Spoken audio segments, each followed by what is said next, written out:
예, 모두 평안하신가요?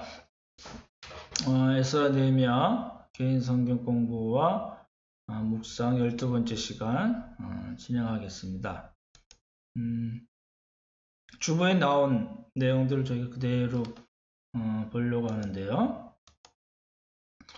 처음 걸 보시면 에스라서 5장 12절과 14절이 나오죠. 그죠?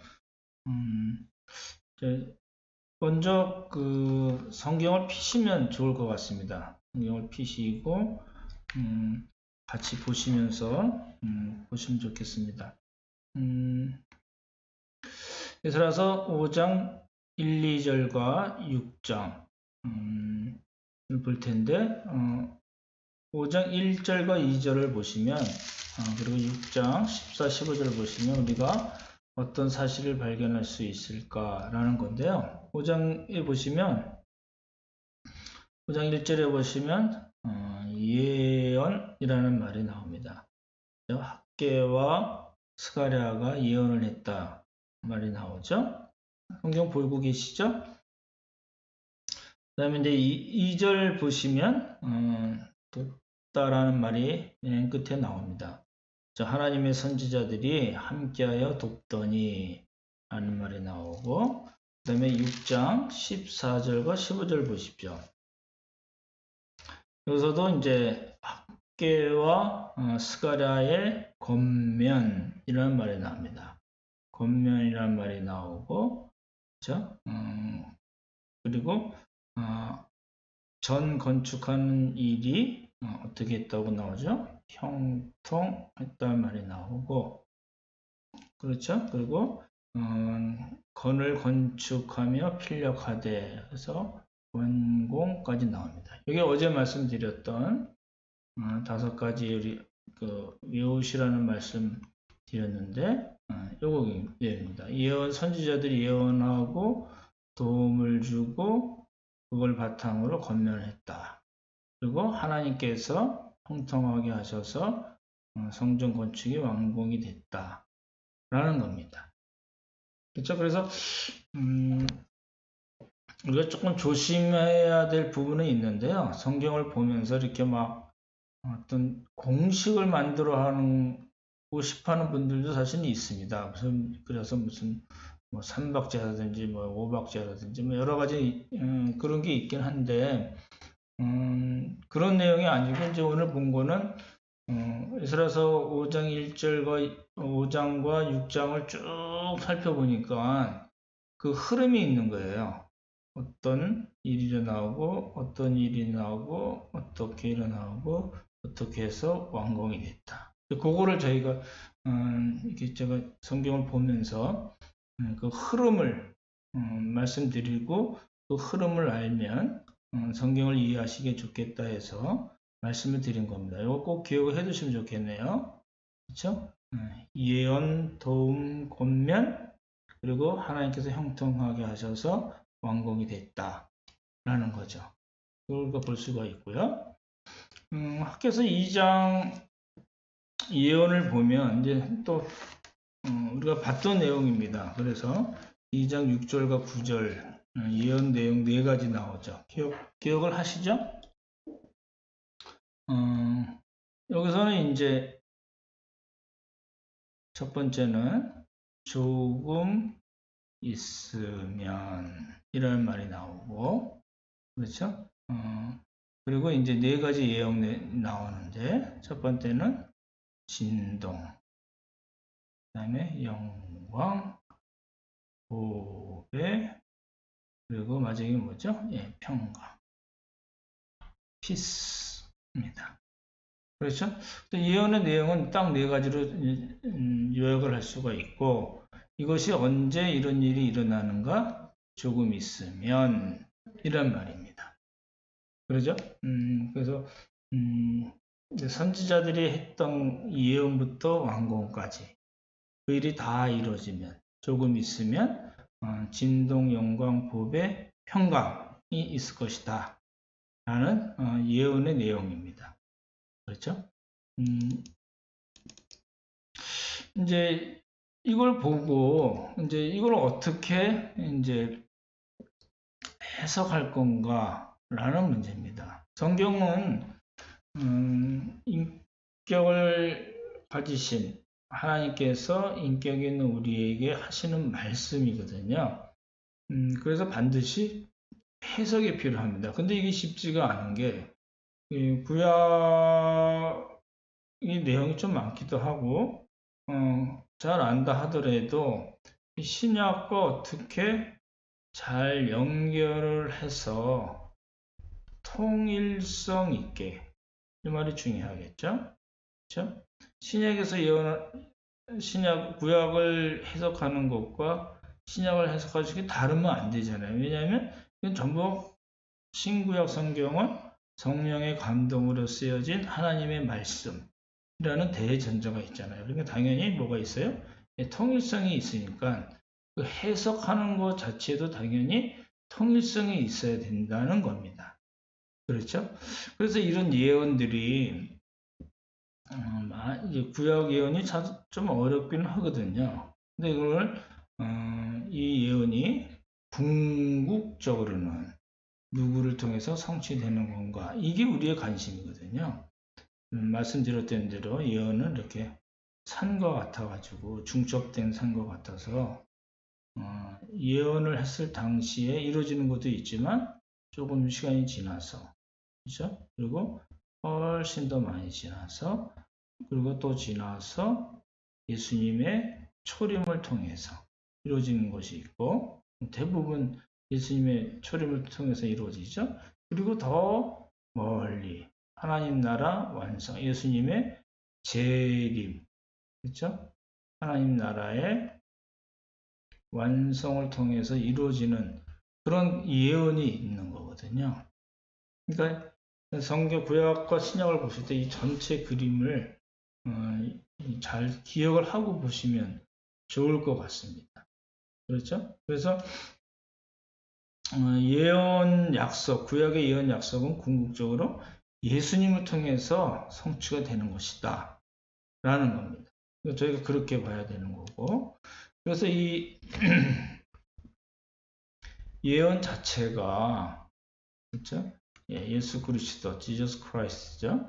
예수님을 통해서 성취가 되고 또 이것이 마지막 날 다시 예수님의 재림을 통해서 그렇죠? 하나님 나라 완성이 오는 거잖아요. 나라의 완성이 오는 이 전체 그림을 가지고 구약 성경과 신약 성경을 어떻게 해요?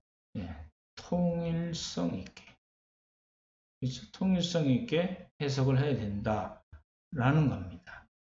그래서 이걸 좀 꼭 기억을 해 두시면 좋겠어요. 지금 말씀드렸던 것 중에는 형식과 내용, 그렇죠? 구약과 신약에서의 형식과 내용이 또 바뀌는 거잖아요. 이거 역시 무엇 때문에 가능하냐면 예수님의 오심 때문에, 그렇죠? 그렇게 보는 겁니다. 그리고 예언과 성취라는 관점. 두 번째, 세 번째죠. 두 번째 말씀드렸던 거는 예표다. 구약은 다 그런 건 아닙니다. 그런 부분들이 있거든요. 중심 부분이 그런 게 있거든요. 예표, 그림자, 모형. 뭐 성전이나 성막 이런 건 다 예표, 그림자, 모형이고 인물도 그런 사람들이 있고, 그죠? 예. 구약에 나오는 예언들이 특별히 그런 부분이 더 많이 있고요.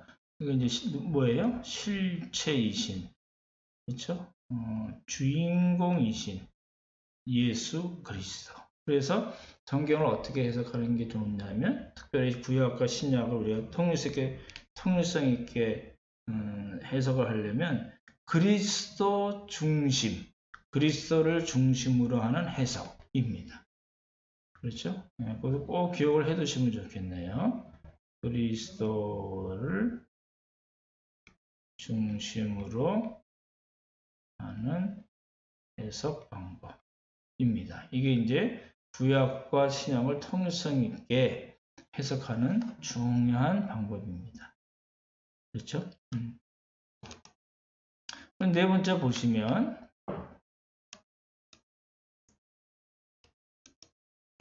학개와 스가랴 보십시오. 학개와 스가랴 선지자의 예언과 도움을 좀 말씀드렸던 해석이거든요. 선지자들이 예언한 거를 사람들이 다 이해 못하겠죠. 그러니까 해석을 해줬을 거 아니에요. 그리고 그 해석을 바탕으로 권면. 그렇죠? 그것 때문에 성전 건축의 사명을 감당하고 있는 이스라엘 자손들은 어떤 도움을 받았을까? 우리는 다, 이 사람들뿐만 아니라 우리는 다 뭐예요? 사명이 있는 사람들이라는 거죠. 이걸 놓치시면 안 됩니다. 나는 뭐 할 줄 아는 게 없어. 나는 놀다가 천국 갈래. 이런 사람은 아무도 없다는 겁니다. 왜 그러냐면 교회라는 말 자체가 예수 그리스도를 머리로 해서 각각의 지체들이 있는, 그렇죠? 지체들의 모임이 뭐예요? 이게 교회거든요. 근데 교회에 소속되어 있으면서, 교회에 있으면서 그게 가시적이든 비가시적이든지 간에 나는 지체인데 나는 할 줄 아는 게 없어요. 나는 돈도 없어요. 재능도 없어요. 나는 그냥 먹고 놀다가 천국 갈래요. 이런 거는 성립이 안 된다는 겁니다. 그렇죠? 예. 그래서 예언과 도움을 받고 이 사람들이 권면도 받았어요. 그렇죠? 제가 어제 말씀드렸듯이 하나님의 말씀을 통해서 뭐가 생겨요? 믿음. 믿음이 중요합니다. 믿음은 들음으로 나는 거고, 들음은 그리스도의 말로 나온다는 말씀 있잖아요. 그러니까 말씀과 믿음은 세트입니다. 그리고 그 결과로 열매로 나오는 게 뭐예요? 소망입니다. 소망이 있으면 뭐가 생겨요? 힘이 생기죠. 그렇죠? 그래서 살맛이 납니다. 어떤 상황에 있든지 간에 힘이 나오고 살맛이 날 수 있는 거는 그 사람에게 소망이 있기 때문에 그래요. 근데 그런 소망은 어디서 나와요? 말씀과 믿음. 말씀을 잘 어떻게 해야 돼요? 이해해야 돼요.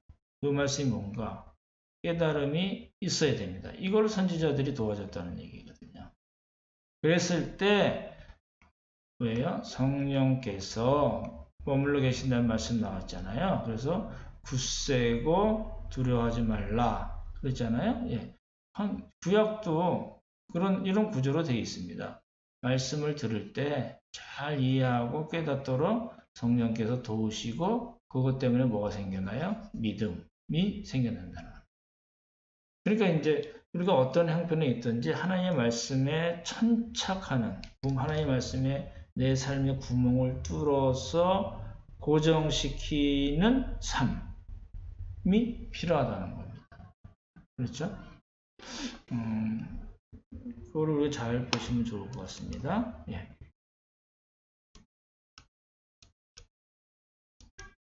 이제 5번 보시면 이스라엘 자손들의 믿음은 뭐예요? 예언의 말씀으로부터, 그렇죠? 말씀으로부터 믿음이 생겼어요. 더 단단해졌어요. 근데 히브리서 기자는 믿음을 어떻게 설명하고 있는가? 그렇죠? 그리고 구약의 믿음의 선배들은 어떻게 핍박과 환란, 세상의 부귀영화, 명예, 권력을 믿음으로 이겨냈는가? 라고 설명하는가를 볼 겁니다. 이게 참 중요하죠. 제가 어제도 설교 때도 말씀을 드렸는데 우리가 교회에서 많이 쓰는 용어들이 있습니다. 믿음이라든지 뭐 사랑이라든지 율법이라든지 뭐 이신칭이라든지 뭐 호칭도 많이 있잖아요. 근데 이제 그 아주 기본적인 거에 대한 이해가 잘 없는 경우도 있습니다. 그래서 이제 히브리서 11장, 1장으로 되어 있네요. 히브리서 11장 1절, 2절이고, 그 다음에 13절입니다. 나옵니다. 11절로 보시면 좋겠고요. 근데 믿음이라는 게 뭐냐면, 믿음은 바라는 것들의 실상이다. 보이지 않는 것들의 증거다. 이렇게 되어 있거든요. 제가 어저께 평행법을 잠깐 말씀드렸는데, 이렇게 뭐뭐는 뭐다, 뭐뭐는 뭐다라고 할 때는 이거랑 같은 겁니다. 바라는 것은, 믿음이라는 거는 바라는 것들의 실상이란 말은 보이지 않는 것들의 증거라는 말과 같습니다. 그래서 바라는 것들이 뭐예요? 보이지 않는 것이라는 겁니다. 이게 이제 우리 신앙을 처음 배울 때 어떻게 배웠느냐, A라는 그런 관점에서 배웠느냐, B라는 관점에서 배웠느냐, 또는 뭐 C라는 관점에서 배웠느냐에 따라서 성경을 다 다르게 봐요. 그러니까 이게 문제죠. 하나님의 말씀은 그렇게 쓰여 있는데, 그래서 제가 강조했던 말씀 중에 하나가 히브리서 전체 문맥을 보고 이 믿음이 무엇인가를 우리가 보자. 그리고 히브리서 11장, 믿음장이라고 하는 그 11장에서도 이 믿음이란 말은 어떤 관점에서 쓰여졌는가를 보자고 말씀드렸는데, 그래서 이렇게 그 믿음이라는 거는 바라는 것들의 실상, 바라는 것들이라는 건 뭐예요? 보이지 않는 것이라는 이야기거든요. 그러니까 믿음은 바라고 이렇게 보이지 않는 것을 바라는 것인데 그것의 실상과 증거다. 이렇게 본다는 겁니다. 그렇죠? 그래서 약속만 갖고도 믿음이 있는 사람은 어떠냐면요. 하나님의 약속이 있잖아요. 믿음이 있는 사람은 그것 때문에 이야 그런 것도 있어? 하나님이 그런 것도 우리에게 약속하셨어? 이야 이런 것도 우리에게 또 주시려고 그러네? 이야 그래? 기쁜 거예요. 감사하고 기쁘고 아직 받지는 못했지만 그게 받은 것처럼 이 땅에서의 우리 삶에 힘이 된다는 거예요. 그리고 결국은 때가 됐을 때 하나님께서 우리에게 주신다라는 거거든요. 그게 제가 어제 아이들, 자녀들 예를 들었지만 우리 자녀들이 부모님들의 약속 때문에 이야 너무너무 좋아요. 아빠 감사해요. 엄마 감사해요. 손꼽아 기다리잖아요. 그걸 뭐라고 그런다고 했어요? 믿음이라는 겁니다. 하나님과 우리의 관계도 동일합니다. 하나님께서 약속을 하셨어요. 그걸 우리가 믿어요. 그러면 그 믿음 때문에 뭐가 발생할까요? 야, 내가 손에 지금 잡혀 있지 않고 한참 걸려야 되는 걸 알긴 하지만 하나님의 약속, 신실하신 하나님의 약속, 그 약속을 하신 하나님을 믿는다면 뭐가 생겨요? 예, 소망이 생겨나고 기쁨이 있는 겁니다. 그래서 히브리서 11장 뿐만 아니라 히브리서 전체를 그런 관점에서 보면 뭐 대제사장 이야기도 나오고 뭐 많이 나와요. 여러 가지 나오는데 결국은 예수님을 가리켜요. 예수님의 우월성을 이야기하거든요. 예수님이 이런 분이셔. 그렇기 때문에 우리가 그 예수님을 바라보고 소망하고 기대하고 살아야 돼 라는 말씀이 히브리서 전체 말씀이고 그 가운데 믿음, 특별히 11장에서 믿음에 대해서 그렇게 믿음을 갖고 산 사람들, 그래서 인정을 받은 사람들에 대해서 히브리서 11장에 쭉 쓰여 있는 겁니다. 그러니까 우리 입장에서 중요한 건 뭐예요? 그 믿음의 대열에 우리도 들어가는 겁니다. 그게 이제 우리에게서는 너무나 중요한 거라고 생각이 됩니다. 이제 우리가 이제 묵상을 해봐야 되는 문제죠. 말씀을 이제 우리가 들었으면, 말씀을 듣고 보고 깨달았으면, 이제 나 자신에게 이제 적용을 해야 되겠죠. 말씀에 비추어서, 그렇죠? 이렇게 표현을 합니다. 말씀에 빛에 비추어. 그렇죠? 나 자신을 어떻게 해야 되는 거죠? 나 자신을 점검해야 합니다. 그게 우리가 성경을 개인 성경이든 설교든 뭐 어떤 것이든지 간에 하나님의 말씀을 대하는 기본적인 태도이거든요. 그러면 이런 질문이 당연히 나오겠죠. 우리는 어떤 소망을 갖고 살고 있는가? 이게 이제 중요한 거죠. 그렇죠? 설교 시간에 제가 자세히 말씀드리지 못했지만 여러분은 어떤 소망을 갖고 살고 있나요? 그죠? 그걸 봐야 된다는 거고 성경은 우리에게 어떤 소망을 가지고 살라고 말씀하시는가, 어떤 게 진짜 소망이냐라는 겁니다. 진짜 소망, 진짜 우리의 영혼을 기쁘게 하고 우리의 삶을 살찌우고 하나님 앞에 섰을 때 우리가 칭찬받을 수 있는, 그렇죠? 그런 진짜 소망이 뭐냐? 우리가 이 소망을 갖고 사는 사람이고 이 소망에 따라서 사는 사람이잖아요. 그렇죠? 하나님 나라가 소망인 사람은, 그렇죠? 나는 하나님 나라가 소망이야. 나는 예수님의 뜻대로 사는 게 소망이야. 라는 이 소망을 가진 사람은 그렇게 살잖아요. 나는 돈이 소망이야. 나는 건강이 소망이야. 건강해야 되겠지만, 돈도 필요하고, 건강도 해야 되겠지만, 그렇죠? 지금 사회 문제가 되는 여러 가지 일들이 있잖아요. 있잖아요. 옵티머스니 뭐니 이렇게 해서 쭉 나오는 이야기들 다 뭐예요? 소망이 없는 사람들입니다. 이 땅에서 살면서 보이는 것에만 소망을 두니까 어떻게든지 남의 것을 사기쳐서 자기 것으로 만드는 사람들.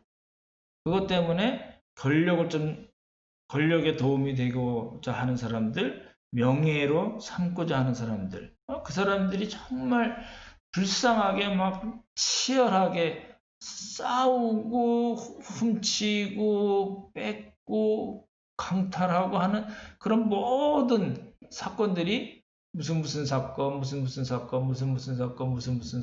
나오는 거거든요. 왜 그래요? 소망이 없기 때문에 그래요. 하나님의 약속을 받은 적이 없는 사람이에요. 당연히 믿음이 없잖아요. 소망이 없잖아요. 그러니까 기쁨도 없고 왜 살만한 이유가 없는 사람이에요. 그러다가 A씨 그러고 죽으면 그만이에요. 그 사람들 생각에.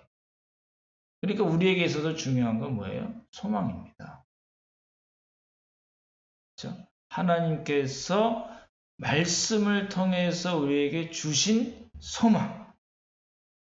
그렇죠? 이 소망이 뭐냐라는 겁니다. 그래야지 우리의 삶이 그리스도 안에서 풍성해집니다. 돈 많다고 풍성해지는 것 아니고 권력이나 명예 많다고 풍성해지는 것 아니고 건강하다고 또 풍성해지는 것도 아닙니다. 그렇죠?